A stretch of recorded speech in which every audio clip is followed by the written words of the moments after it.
All right, I'm gonna start. Welcome, hey everyone. Welcome to Side B. Oh, we're not even cutting.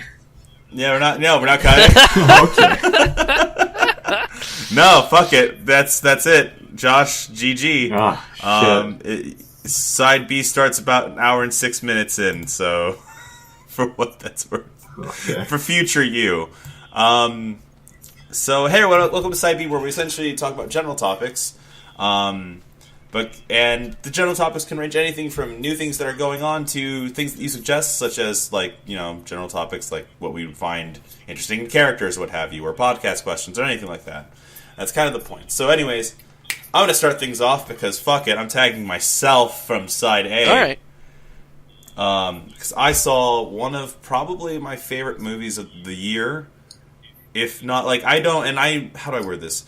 I don't buy movies often, and I've already made it in my mind where it's like, when this Blu-ray for this movie comes out, I'm totally buying it. It's very much worth it. I went to go see Logan this weekend. Ooh, boy. man. A movie that I've talked about this on the cast ever since the first trailer popped up. And when the first trailer came out, I thought to myself, man, this looks gritty and dark. And it looks like it's going to be a really cool, like, introspective look on Logan. And then the second trailer came out, and it's like, yeah, but did you guys know it's going to be blood and gore everywhere? And I was like, fuck. It's gonna suck, isn't it? And then I didn't watch the third trailer, and I just watched the movie. So, guys, you should go see this movie. Yeah, I'm glad you came out the other side enjoying it. I was really nervous about that. Here's the thing. I am a huge fan of Hugh Jackman's portrayal of Logan. I think it's a pretty cool character that he's pretty much carried the whole franchise on for 17 years. You know, it's weird because hardcore X-Men fans always complain because essentially it boils down to is like, well, the movies aren't, like, X-Men isn't just about Wolverine, it's about, you know, Cyclops. And the minute I hear Cyclops, I can't help but laugh a little. I just don't seem to like, in all You the know what it comments I've is? read It's about really him. hard to cast somebody, like, who's got as much screen presence as Hugh Jackman. Right. Of course. Like, He's just perfect and for the role. It just grew on him. Even if he wasn't perfect for the role, it's a role that, like, no one. It's like Robert Downey Jr. in Iron Man at this point. Like, no one can see someone else being the next Iron Man or the next Wolverine. Right.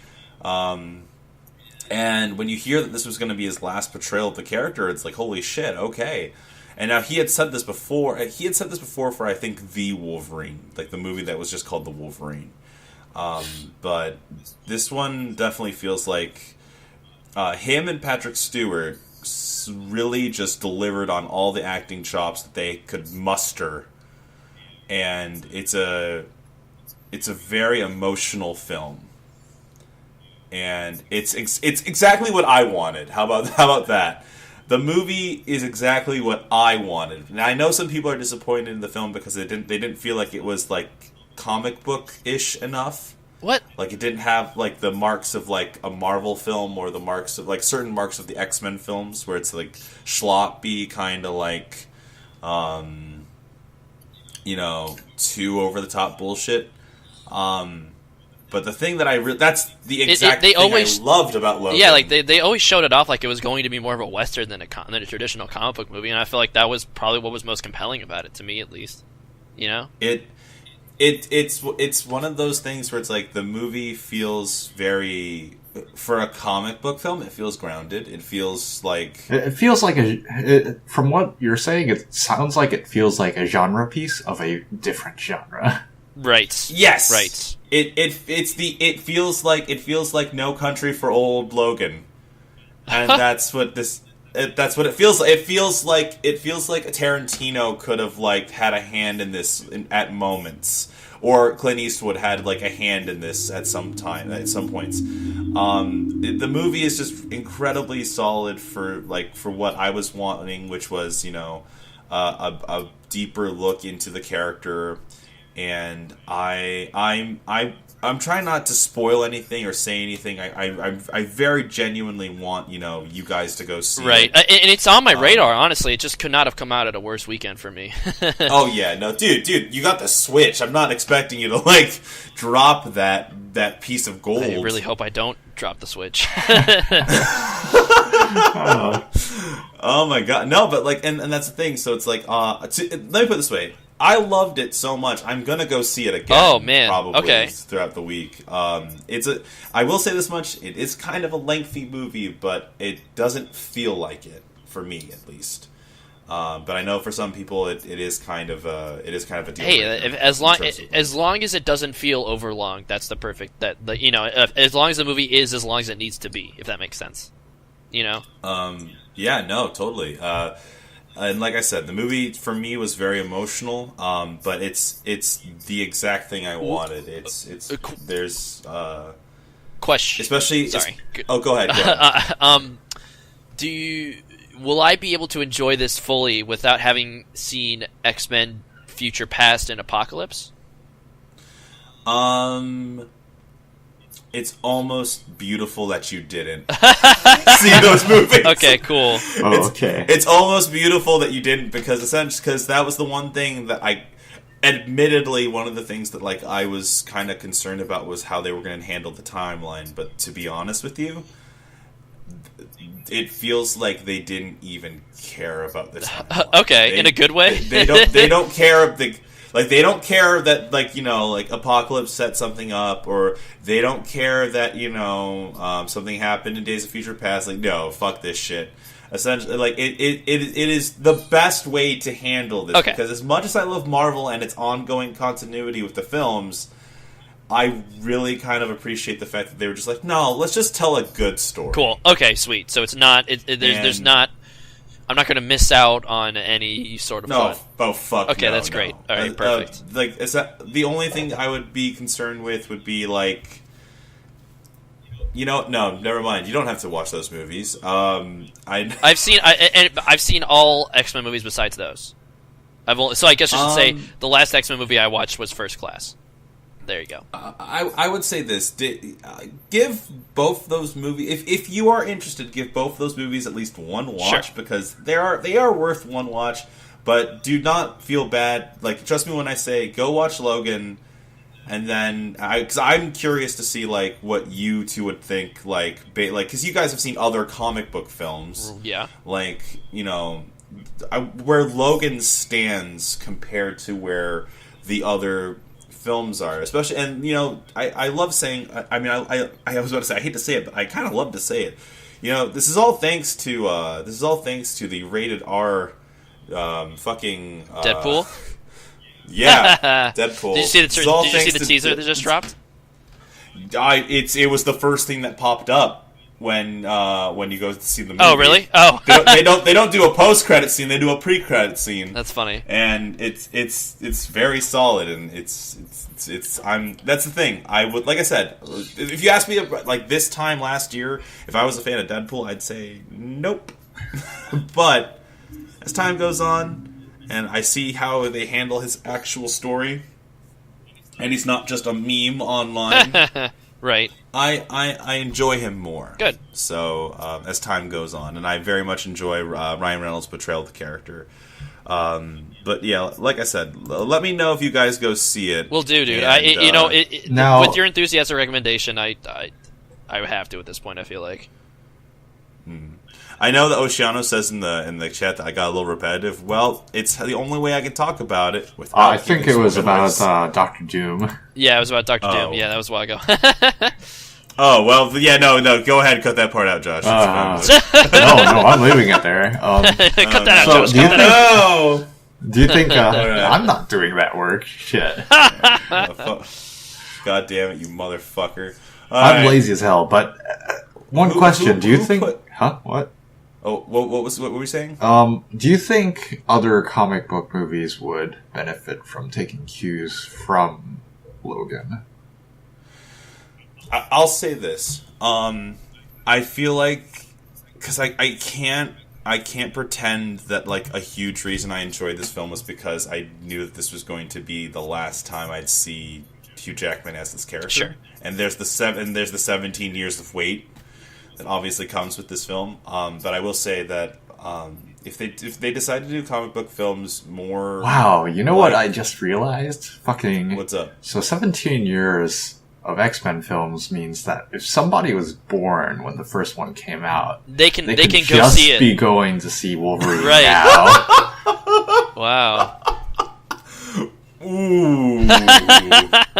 That's crazy. Mm. Maybe that was their Oh, logic. God. Like, well, Well, so yeah, we'll catch all the fans, guys. God damn it. That's. I wouldn't want another film exactly like this one, but I would want them to.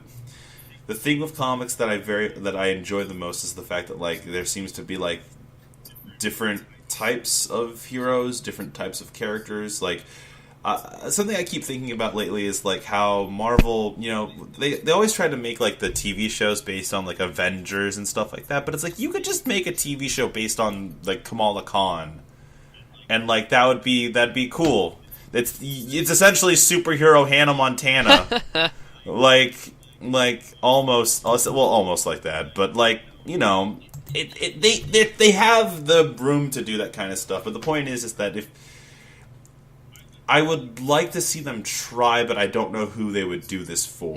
Especially because I've read some of the Old Man Logan comics, and the whole point of that series is that it's supposed to be a bit more hopeless, almost. It's almost sad. It's a post-apocalyptic Logan, and that's kind of how that one plays out. Now, obviously, the comic and the movie are very different, which I actually really, really enjoyed. So we'll talk more about this if and when you guys go see this, because I like I said, I am curious to see what you guys think. mm-hmm. we could do like I'm a spoiler curious talk to- about it or something. Yeah. Oh yeah. I'm curious to see who wrote Miyazaki Retirement was a mistake. It's all garbage on the Trello. Oh, I did. It's perfect. So I saw. This is going to be a short one, but Yeah. It's just to talk about it a little bit, I guess. so Miyazaki came out of retirement, guys, Yeah. What a for surprise! like Right. the fourth or fifth time. He feel- he just realized all the shit anime that's been coming out recently. He's like, I need to fix this. This is my burden. So He sees Yuri on Ice and his hand clenches in a fit of rage. right. Like there's something that just doesn't connect for him, and he's just didn't really even oddly kiss. bitter about it. These damn kids, they think that's animating ice skating? Oh, I'll show them. God, no, everyone. This is how you for some animate reason a just skate assumes that he's just program. anti-gay or something, and like it's clear it's just the fucking skating anime. No! Fuck. Look at this animation. It's an atrocity. It's Holocaust. Those kids can fuck each other. I don't care. I just want the skating to look better. That's all I want. God, I don't know. No, he comes out of fucking retirement monster. because fucking Victor and Yuri don't actually get shown kissing. Right, exactly. Oh. Yeah. Yeah. I like the turnaround of Hiro Miyazaki. You're right. I don't know. I don't know. I'm happy that he's back. Isn't he going to be back for one final film for the fourth time or something like that? Right? Like, Probably. yeah. He'll probably just die animating, honestly. He's probably Yeah. really tired of saying the phrase I'm too old for this shit. Yeah. At some point, he actually has to mean it. Like, Right. No, he'll just die in like the middle of like a production. And they'll Probably. never release they'll release like half of it in like a collection 50 years later. Oh man, yeah. I don't know. Like he's just so. I don't know. Man, I never want to stop watching Miyazaki movies. You know what I mean? Like I'm happy that he's back. You know, even if it's just for one more movie again. You know, we will make jokes about him coming out of retirement, but every time I see that he's coming out of retirement, I'm like, yes, this is a good thing. What was the last one? The Wind Rises, Oh yeah. and that was really good. I enjoyed it. Oh, it's not my favorite Ghibli film, but like that's like saying it's not my favorite Ghibli film is like saying like I don't It's know. not my favorite JoJo's episode. Right, exactly. It's not my favorite JoJo part, and they're all great. I don't know. It's still a really good movie. Yeah, I think Miyazaki still got it. You know, even if he hates anime and all that it stands for. I mean, I don't think he hates anime. No, per he se. doesn't. That's overblown. But still, like The meme's fun though. the meme is fun. It's very fun. His attitude. Well, yeah, just attach pictures of Keijo with him, and then show him get. That's what really brought mad. it back was fucking Keijo. You're right. Oh shit! I see. Oh, that. Did you? Okay, real talk though. Keijo makes me mad. like I You I know saw what, this though? picture Yeah. of this girl with her arms crossed, and she's in a swimsuit, right? And it's like Gilgamesh's Gates of Babylon, except it's with asses. Oh, you're mad because they stepped on your blonde babe. Yeah, no, they did. I'm not even gonna pretend for 4 seconds that that's not why I'm mad. That's why I'm mad. Yeah, no, it's understandable, dude. They messed with your husbando. They deserve all the hate they get. Oh my god, yeah, no. Oh. Fuck them. Miyazaki's bringing the hammer down. Do we know anything besides that he's back out of retirement, or what? From the article I read, it was like a really short bit that Okay. pretty much just said he was out of retirement. Okay, And then the that's comment fine. section was just literally all like, retirement was, Right, was retirement all was a garbage mistake. jokes. Yes. Well, Isn't it true that he never even said anything like that? Someone just put the fake caption on. No there's idea, actually. There's an interview where he I mean, it kind wouldn't of. surprise me if he said that. I don't know kind if of it's a stuff. specific that specific like words anime was a mistake, but it was like he kind of had this attitude where he's like he looks at otaku culture and he's fascinated but also really confused by it. You know what I mean? Like where like how Japanese animation has gone to the state. I mean, that it's in. like, it's like Miyazaki doesn't like the fact that otaku pretty much only look at anime and manga right for yes. inspiration, anime, Yes. manga, and games, rather than like wider media and I'm life sure experiences. he's fucking getting as much fucking like as he's gagging just as much as we are about all the fucking influxes of light novel adaptations that are shitty. That's really gets his goat. I feel like I don't know. I'm putting words in the man's mouth, but yeah. And I mean, I think it's like a lot of the really big figures in anime are like that. I think. Oh, for sure. Like, Well, it's like with Miyazaki anything. and then like Hideaki Anno. With and anything stuff creative, like that. and like this is even going back to like when I was in school for game design. Like one of my professors was like, "Guys, you need to do more than just play video games. Like you can't make a really compelling game just by pulling from your experiences playing other games. There has to be more than that, I mean, like fucking like Pikmin. Like Pikmin was made because Miyamoto liked gardening. Like that's fucking crazy, Like you can't. That doesn't come out of a vacuum, So I'm pretty sure the only medium where it's okay to just like look at other examples from the medium is probably writing. writing maybe, and maybe even film too. No, writing. Yeah. Well, no, that makes sense. I was gonna say art, but I like painting, but yeah. No, Yeah, but that makes a lot of sense. a lot of painting comes from other experiences too. Like yeah, no, it's real. It's like, and even with writing, it's like broader experiences help with that. yeah. Yep. All But right. yeah. Next What topic. an amazing. Yeah. What's the next topic that we have on the Trello? Let's see. There's the trade, and then the there's trade. yes. Fuck, let's talk about. Yeah, the I don't know what trade. this is. So a few weeks ago, I drove myself up to Akron, and I basically spent the night at Mitchell's place, and I shoved Evangelion down his throat while Nice. he made me watch Rocky Horror Picture Show with him. Oh, okay. I don't know why. I don't know why you're making that sound like that was a bad thing. I mean, Well- Rocky Horror was pretty great. I don't know. I still don't understand like what you got out of Evangelion. Honestly, like, was it good? Was it bad? I don't know why you watched this, Mitchell. You just were you happy? Were you angry? I don't know what it did for you. So here's the thing, right? First of all, real quick, so that the audience, we've already talked about the Rocky Horror Picture Show a bit in another cast, so we're not going to obviously go too much into detail. But what was your takeaway from it? Rocky Horror? Yeah. It's something that I think I would like to do every once in a while. Yeah. Because it's one of those things that you do, and granted, apparently our showing was like sort of low on people because it was like the one that was quote unquote like the Valentine's Day showing, which Yeah, no, that was I had to talk to Strider and Tori about that later on. That's a very real thing. That's why they didn't go, actually. Oh, really? Yeah. Yeah, no, that's a whole thing apparently.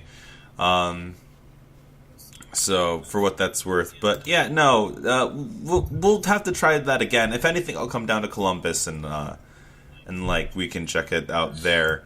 but yeah, it's You guys something are so where close to each other. It's a 2-hour go drive. hang out. It's not. It's like God. an 8-hour drive for God. me, dude. I know. I made that twice Don't- twice a weekend. That was oof. I was about to say. I remember that weekend. Holy shit. oh man, But okay. So real quick, I want to talk about Evangelion real quick. One, that was my first real exposure to that. Other than that, it's always memes. This character represents this stereotyping anime, and then more memes. So, I thought it was interesting. I could totally see where the appeal is. As a fan of like big, fucking awesome looking robots that do cool shit, I thought it was pretty sick. The thing that I really appreciated though is it showed we watched You Are Not Alone. yep, it was the first Evangelion rebuild movie. So okay, so dumb question. I think I know what it is, but like just to refresh, so the rebuilds are pretty much just remakes from the beginning, just in So- a movie They're, format. they're Basically, Eva is like they've got like the 24 or 26 episode anime. Yeah. Then they have which is like the original series, and then they have like a like the end of Evangelion, which is the feature film that sort of caps it off at the end.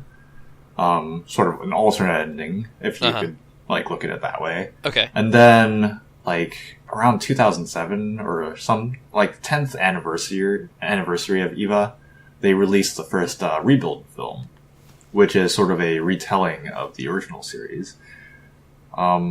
From what I've seen, it does diverge significantly from the original storyline at a certain point, though. Okay. Like around the third film. So they don't seem like they're exact retellings. And there is this like crazy theory going around that it's like a separate timeline, or Oh, it's of course. a, It wouldn't be an Evangelion. it might actually be like a direct sequel. Jesus. Strangely enough. well, you know what it could be. Oh, It could just be the true route of Evangelion. Yeah, there you go. oh, true route. True route. That the phrase that's uttered when the writer can't tell if they had like a mistake in their writing. Oh Try man, this again. you This need to was see the called other films True then. Route. Well, yeah, no, I see. That's the thing. I am still genuinely interested in watching the films. It's just like, you know, what? I have nothing going on tomorrow. Tomorrow's my day off of like my actual day job, so I might check it out then. But okay, I need to say this real quick because I feel like if I don't, I'm gonna forget. So, for all intents and purposes, this is a compilation film. Pretty much. The first film, I think, goes over stuff in like the first 6 to 8 episodes. And for what it's worth, it is an incredibly solid compilation film. I've seen other compilation films. The one that always comes to mind is I watched the JoJo ones, where they essentially tell all of what happens in the anime in about 3 long stupid movies. And it's not good. It's not the same. You don't watch those movies. Just watch the 26 episodes, so that you understand. Because they cut out so much of that, and they ruin the relationship between Caesar and Joseph. And that's one way to do it. Then there's the compilation films, like there's the One Piece ones where like they'll kind of change some stuff so that like things work out. But like there's this great little Tony Chopper compilation film where they retell the story of how he joins the crew, it's cute, you know. But like with this one, the thing I really appreciated was the fact that like there was, you know, they redid some of the animation. It looks really solid. If you keep in mind that it's a compilation film and it's anime, you're gonna have a good time. It's really solid. The one thing I will say though is, wow, did the memes misrepresent some of these characters? Because it's a very like. Do not watch this if you're depressed. If you're depressed, do not watch this series. Watch it when you're like ready to equalize out or something, because this is really a real fucking downer. Visually, everything's really interesting. I really like the choice of like the designs for like the mech, for the mecha, and I really enjoy the designs of the monsters. Now, obviously, for the people at home who super love Evangelion, and I'm just calling these things like mecha and monsters, they're probably wanting to kill me right now. I mean, they're pretty much just kaiju. Yeah. Like, but like, that's the thing. So like, there's a lot of interesting ideas going on too, just like and how they present those ideas are interesting. Like, I love the episode or the part in the movie where, I guess, spoilers for something that came out like 20 years ago. There's a moment where they have to snipe the center of one of these monsters, and like they're in the mecha. It's Pacific Rim style, right? They're in the mecha, and the mecha has a giant sniper rifle. And there's something so magical and so dumb about the giant, like, sniper rifle. And they did this a couple of times where all the weapons were, like, really stupidly large. And I remember making the comment to Josh of just, like, did they really have to spend all this money on these mecha? Couldn't they have just, like, built, like, an army instead of $1 billion mecha? So, like, I feel like that it's the same problem with Pacific Rim, and it's the same problem with like a lot of these giant mecha series, where it's like you threw all your money into like one thing when you could have had like a bunch of different things. Granted, it's like you know, the problem is they don't do a very good job of explaining why it has to be the mecha in the films. I think. Like I assume that there's a reason. There has to be. Well, the reason is like they keep mentioning the AT field thing, right? Yeah. And basically all the monsters have it, and it basically prevents conventional weapons from being able to hit them. Unless you use something else with an AT field to cancel it out. Okay, no, I think they said that in passing. Yeah. Like, well, it's a compilation in the middle of it. Yeah, and pretty much it's like... That? Oh. Huh? What's up? Oh, I was just saying, like... Oh, I thought Sora was going to say something. Nope. Oh, God. It's everything's fine, guys. Everything's solid. It's all good. Like, Sora, totally check out the film if you haven't check it out, because it is a genuinely good watch. And the best part is if you don't like the film, you don't have to watch the rest of it. Yeah.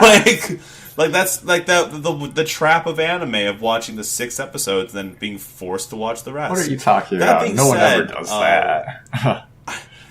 That being said, I wanted to say real quick, one of the things I kind of miss is, like, I went to Best Buy just the other day, and I saw, like, this giant line of, like, anime DVDs, and all I thought to myself was, you know, I remember, like, going to a library and picking up these DVDs, and, like, I would just be forced to watch the whole thing, because once I start, I couldn't stop. And, like, that's how anime used to be.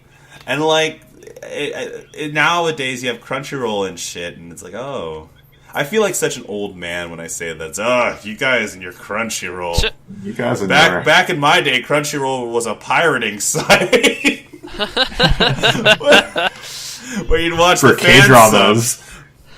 Dude, no one wants to acknowledge the fact that Crunchyroll used to be a pirate. Right, that's like the craziest part. Like, they went legit, and they're like kind of corporate now, which is awesome and hilarious. I think it's great that Crunchyroll's gone the route it has, though, because like it's given a pretty easy route to at least put in some legitimate money into anime. You know, for Western fans, I should say. You know. Oh yeah, no, like don't get me wrong, it's super cool. It's also like if Jack Sparrow put on a business suit and trimmed his beard and just looked like Johnny Depp, though. Right. And it's just like there's something where it's like, just because you look like that doesn't mean you didn't like spend those years profiting off of the fan subs. Yep. I mean, this is how I ensure that we never get sponsored by Crunchyroll. by calling them out on their shit, I have nothing but respect for them. I'm fucking subbed to them. I mean, they pretty much made anime like mainstream. Right, exactly. Like them and Netflix. Yep. Oh man, Netflix. Fucking, I wonder how Little Witch Academia is going to do on Netflix. I'm really curious. Oh boy. Hopefully, just as good as was it Seven Deadly Sins? Fuck me. Oh man. I don't even know anything about that series. Let's talk about the last thing on the list. Okay. All right. So what is this Orisa? Who is Orisa? What? Orisa. Yeah, how do you pronounce it? I'm sorry, I'm so ignorant with this stuff. Is it Orisa? Is it Orisa? Where's the Where's the stress? Yeah, where's the stress? I believe it's the first one, Sora. Orisa.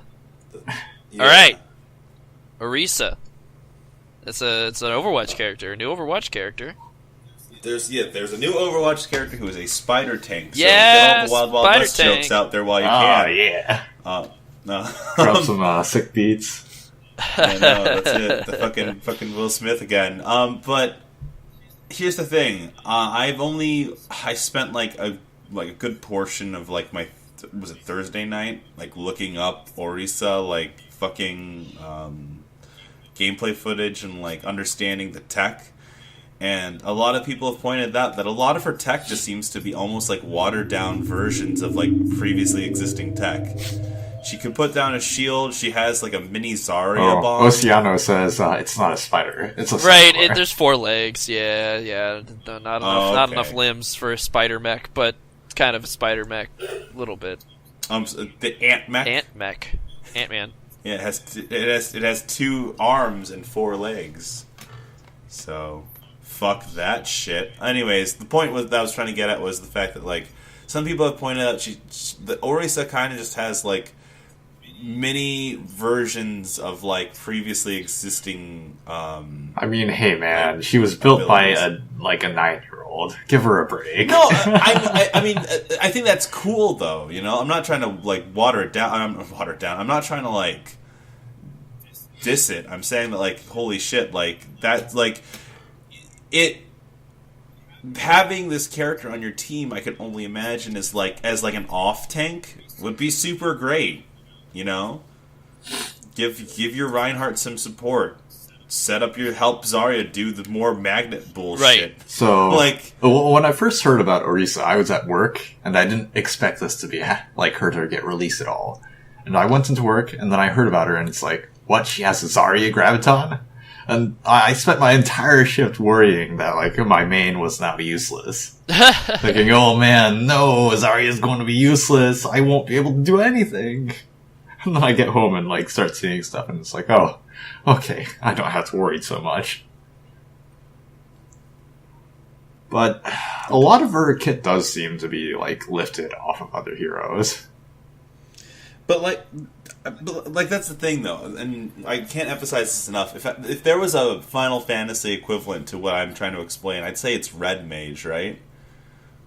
Like, a character who has a little bit of white magic, a little bit of black magic, and wields swords, and is pretty fucking cool. Yeah. That's what Orisa is as a character. Yeah, that is what it looks like, Jack. She's not, like, super... Like, she doesn't have a crazy, like, oh, man, like, how is that gonna work mechanic? But she seems really fun to play, honestly. I love tanks, so I just want more tanks. Oh, man. I don't like tanks, so I have to now find new ways to kill tanks. I mean, Orisa should be pretty easy to kill, especially the Decider. Oh, fucking the Decider. Anyone want to talk about the Decider? No, I'm pretty sure we talked about it before, but okay. Fuck. So, yeah, I mean, I can't wait to see how Orisa actually, when she's released, what that's going to look like. and how she's going to affect like the main like parties. The problem is like every character that gets released in Overwatch, we won't really get a good gauge of that for like a month because everyone's going to want to play this character all the time. Well, that's how it always is. Just like, I mean, oh yeah, because that's the way it was with Ana, and that's the way it was with Sombra. yeah, So Sombra I feel like died down pretty quickly. yeah, yeah, because well, yeah. But like, okay, so I'm like I said, I'm looking forward to it. I like the little, I like the little hero origin video they released for her. That was really sweet. That was really cute. A lot of Big Hero 6 vibes.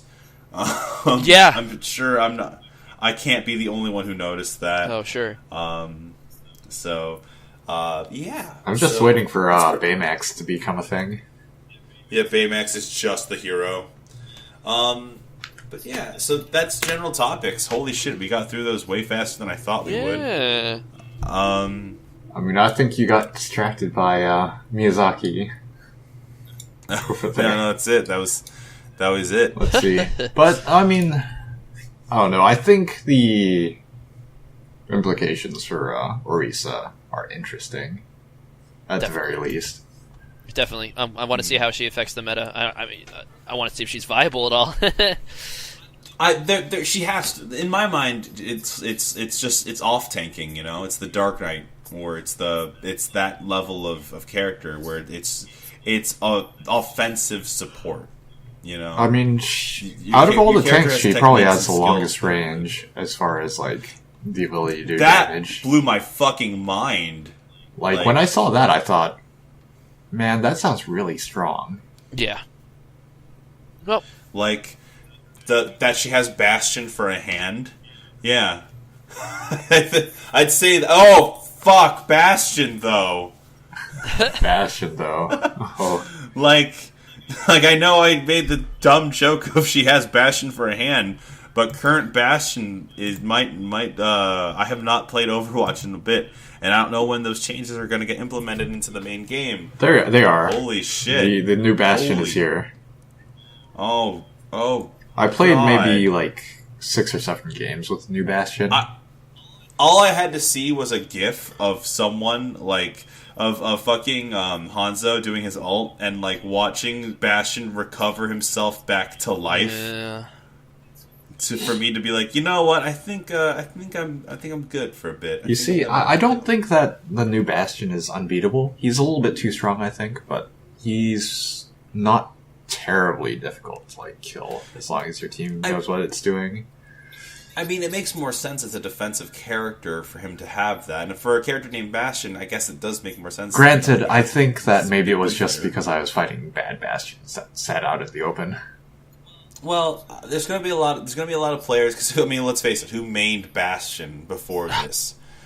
It's like but like we know one person who mained Symmetra before Symmetra got her super buff, like, and that was Strider, and Strider takes a huge point of pride to let everyone know that was her character that she mained before it was cool.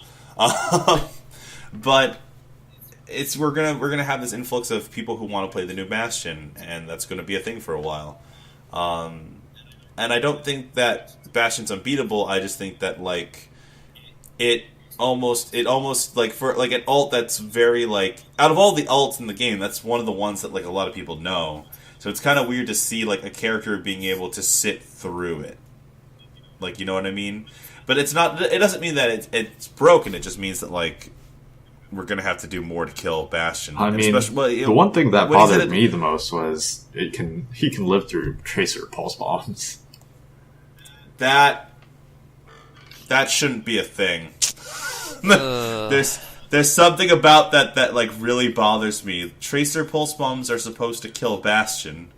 Are we talking about like are we talking about a Bastion who's been like powered up? Or are we talking about standard? Like Bastion? standard Bastion in like his turret form was able to absorb a Tracer pulse bomb. Granted, it didn't kill most of the tanks, but at the same time, it's 400 damage. It does, and it was basically made to kill Bastion. Yeah, it's made to kill the stationary targets or to hit. I hear that they're going to tanks. patch Bastion pretty soon to make it so at least that does get him, but like they're probably going to fiddle around with like the numbers for his Ironclad passive, which makes him tankier when he's a turret, but he's going to be interesting to play around now. And he might be more useful than he's ever been, I guess, because of Orisa coming into the game. Because with all the barriers flying around, I think we need something like that. We need our tank killers, man. We need our tank busters again. We need McCree to upgrade his arm back to the way it used to be, and to have him fucking kill Winston hardcore. Man. That's what we need. We need our tank busters, man. God. Stop picking on my gorilla. No, I will totally do that because that always was a weird. That's the problem, right?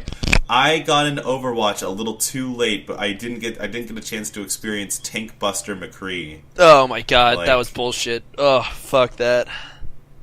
God. But it feels like that would be his job. No, though. no, Like, that's you look at- Reaper's job though. Reaper is the tank buster. Totally. Right? Like the McCree. But even Ugh. if Reaper is the tank buster, like I feel like I don't know. I don't. Maybe it's just because of the care. Like I've every time I play a little bit of Overwatch on PC, there's this moment of like, all right, well I'm just gonna switch to Zenyatta and I'm just gonna be Decider for a bit. But then I can't tell if it's the person who's playing these characters or if it's like the character themselves. There's something that just seems like, honestly, I feel like DPS isn't doing enough damage to warrant them. So, when I say that, I mean like you have to look at things like the tank meta, right? Where it was 3 tanks and like 3 healers, and one of them was always Ana because you want to get that boost. Like there has to be a reason for that, right? In the meta, it used to be like no one would pick a defense character, and the reason why was because why would they? Defense characters don't do that much damage. They're really not, I mean, they're fun picks, but they're not the best for like competitive play. Yeah. So like when I went back when the tank meta was a thing, and I'm not sure if it still is a thing, but like it genuinely concerned me because it was like, oh, what's the point of the DPS if they're not doing enough damage to kill tanks, to kill like their other opponents, to get rid of like what's the point of a Tracer that can't get rid of the Widowmaker in the back or the Hanzo in the back? Like, I don't know. There's, like, things like that kind of bother me, where it's like, that's the whole point of their class. They're the damage dealers, I mean, like, it DPS just- have been having trouble in Overwatch for a while now, I think. I feel like they're over... I feel like it's just, they all That they all and tanks need, are a like, little bit individual strong. buffs. Like, And that's coming from, like, a person who mains tanks. It's like, I think DPS might need something to, like, help them along. And maybe Orisa is what we need with, like, that 50% damage boost ultimate. Yeah. yeah, like, as a temporary kind of fix to the problem, I think that's pretty solid. As a Zenyatta player, this is gonna sound shitty, but I shouldn't be able to kill Reaper. Like I shouldn't be able to Discord orb him and then shoot him twice in the face and then have him die. Well, you can Wraith out of it, Like, yeah. I feel like Yeah. Reaper does need a buff, but I don't know. His shotguns need to. I can't tell if it's the range or if it's like how much damage they do. Like to a anyway, the point is that Overwatch is a game that like we all play, and it's something that It's in flux, and hopefully it'll change up quite nicely with the addition of Orisa. Yeah. It'll definitely be an interesting thing to look at. That being said, let's get to the final bit of the cast this week. Yeah. Podcast questions. Yeah. If you have a question that you'd like to ask us on the podcast, you can leave a comment down below on the video, or go into the Discord group for the Velvet Room Gaming and leave a question in the podcast question section. I really shouldn't be doing the podcast when I'm like this tired. I'm starting to slowly but surely realize this, and it's honest to God a bad thing. Today we're only going to take 2 questions this time around because we're already an hour into side B. The first question that we have today is what would be a special move in the shonen curling anime in a shonen hockey anime? Oh man, a special move in a shonen hockey anime. I feel like in a hockey anime there would be like that, like one of the bad guys like would like use his fucking skates as like some sort like weaponize his skates, like isn't like he would like cut somebody with like he would like use it to like cut somebody else or something like that, and somehow it would get past the refs. They have to come up with some sort of bullshit excuse. I mean, obviously they're going to call it the fucking special move slap shot. Yeah, yeah, definitely. I have no idea with curling. Curling, it would have to be like the main character can like use like he puts a fucking spin on it like Rasengan style, and, left like, hand rule. Right, And like it creates an after image. right. Like it's Yes, spinning so fast. yes, it passes through the other pucks. It's that moment in Prince of Tennis where like the guy puts so much of a spin on the ball that like it curves back in towards the net. Yeah. God. Fucking bullshit. It's so dumb. So yeah. Those are dumb. my answers. In the curling anime, what would happen is they would use little brooms to like to either what was it what do they do with the brooms? They like reduce friction or they do something with it. Fuck, I can't remember. But the brooms themselves would like the animation for it would be like they're covered in like Super Saiyan aura or like the ripple, and like every time they exhale, like it's the forward motion, and they inhale it's the pulling motion. So like it would just be like this moment of oh no, they're using the ripple, and like it's just garbage tier animation, and like that. Are you implying, Mitch, that you want your curling anime to turn into JoJo's part like 8? Or wait, which part is the last one? It would be 9. 9? It would part 9, 10 then. 9 is not the one that's out yet. Okay. God. For the hockey one, I would want it where it's the amazing Jet Shot 3. Where the puck, you shoot the puck bounces off the goalie, and it flies in midair, and then you take the paddle and you knock it up into the air, and then you do a backflip into the air and kick the puck back into the goal. You see, my pick for hockey would definitely be Jet Beam. Wow. I love how, like, out of all the years of like garbage tier Final Fantasy jokes that we've made on the show, in general, the fucking jet beam is the one thing that you kept after all this time.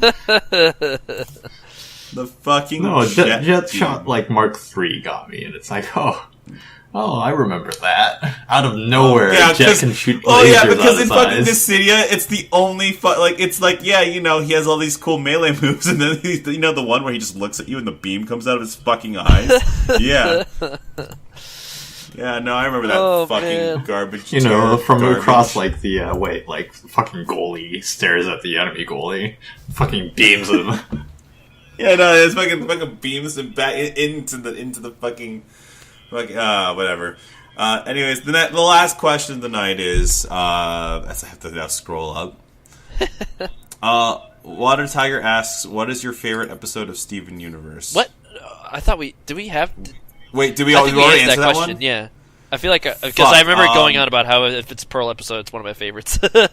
Oh, okay. How about?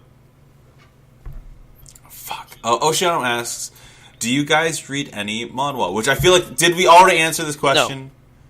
No. I don't know, actually. But the answer remember. to me is also a very boring one. No, I haven't read any manhwa. I just haven't had any. I haven't any good recommendations. My answer was, I don't know. I read like 1 or 2, but it was never really my cup of tea. Really? I've never been exposed, I guess. Open to it for sure, I think but I've read a couple. I think there's one that's fairly large called Feng Shenji or something like that, which is, a sort of run-of-the-mill, like, action, sort of hardcore, like, martial arts-ish series with, like, gods and stuff, which I sort of ended up dropping. And then what's gotten really popular for in China recently is, or I forget where exactly they come from now, but they do a lot of webcomics now, which seem to be getting released like as fan translations pretty frequently now. But interesting. Okay. Out of all of them, the only one I really remember reading was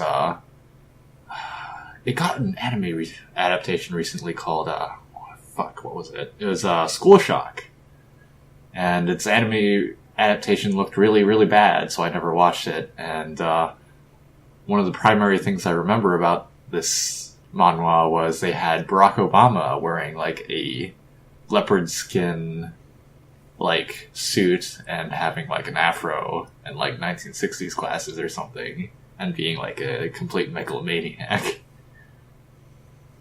It was sort of interesting up until that point, though. But like as far as manhwa goes, I don't really encounter it too often because a lot of the time I choose my series based on like what the name is, and generally the people who put them up on like Batoto or sites that I read from tend not to translate the names, so I tend not to get super duper interested in them or interested in reading them.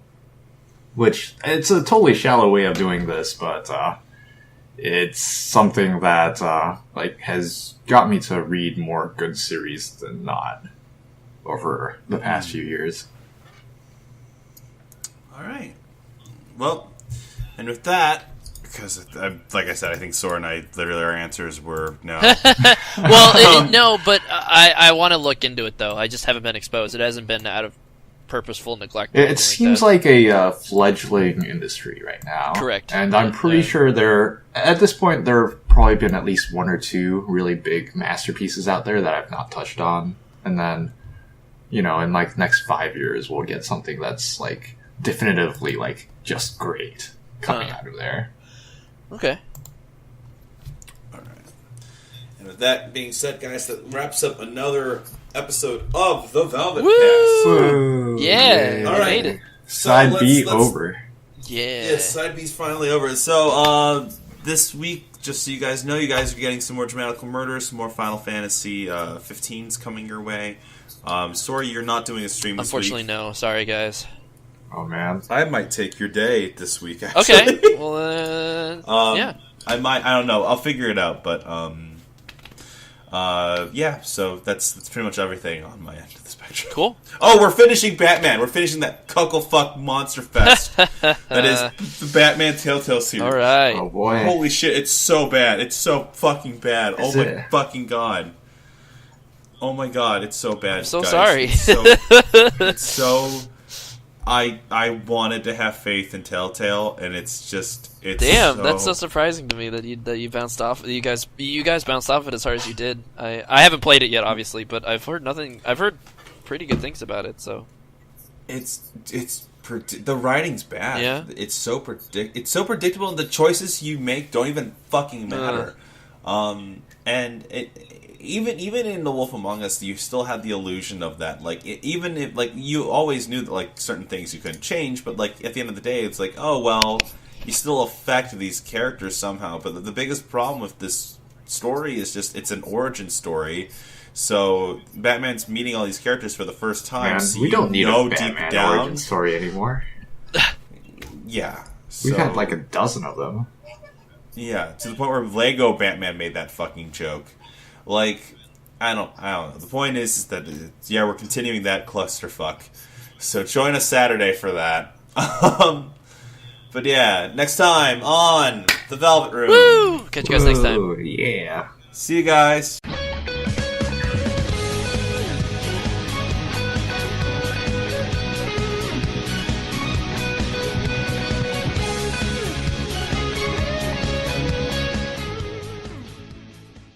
the retirement was a mistake. It's all garbage.